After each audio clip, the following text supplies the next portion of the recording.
Bom, galera do grupo Faça a Diferença, vocês já me conhecem, eu sou o Daniel, trabalho com esse grupo já há mais ou menos uns 2 anos. Eu estou aqui hoje para falar com vocês, para pedir o apoio para uma campanha que a gente está fazendo atualmente, que é para conseguir 12 mil reais para uma cadeira de rodas para o meu amigo Eduardo.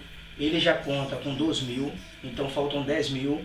E o jogador João Vitor, que hoje defende Alagoas jogando pelo Criciúma, ele que é daqui do nosso estado, ele doou essa camisa. Ela é oficial do Criciúma, com o número dele. Ele pretende vir aqui em Alagoas e também autografar essa camisa. E nós estamos tentando levantar um valor nessa camisa aqui. Então quem puder pode dar o seu lance, que não é por qualquer motivo simples, é pelo motivo desse meu amigo aqui.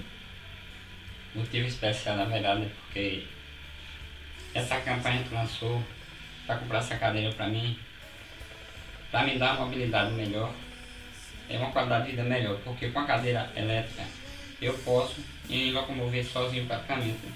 E se não for essa cadeira, eu fico o tempo todo nessa cadeira aqui e depende de tudo para tudo, na verdade, de todas as pessoas para tudo. Então eu peço a vocês que devem dar ajuda. Eu vou passar o número da minha conta, conta poupança da Caixa Econômica, para que a pessoa que quiser doar, pode ser a quantidade que vocês quiserem. Não precisa ser muito importante, é fazer a diferença e dar o seu mínimo para que a gente possa chegar ao máximo e a gente conseguir comprar essa cadeira. Então a conta é Caixa Econômica Federal, a agência é 0055, operação 013, a conta é 5124 dígito 3. Não pode esquecer que é a operação 013 porque é conta poupança. E o nome é Fé Eduardo Lins Venâncio. Então, meus irmãos, eu conto com vocês e espero que vocês possam me ajudar. Se vocês me ajudar, está ajudando também outras pessoas.